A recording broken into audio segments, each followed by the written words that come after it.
చిన్నప్పటి నుంచి యాక్టర్ అవ్వాలని సార్ ఆశ. 6 ఏళ్లప్పటి నుంచి.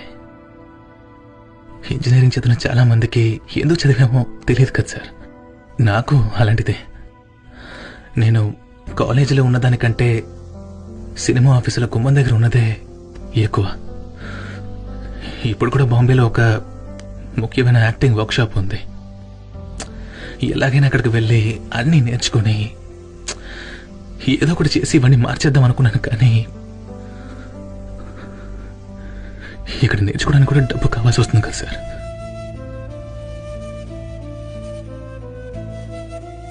ఇన్ని కష్టాల్లో కూడా మా అమ్మ తాలిబొట్టు చేయనిచ్చి వెళ్ళరా అని చెప్పినప్పుడే అర్హతను మించి ఆశపడ్డానేమో అనిపిస్తుంది సార్.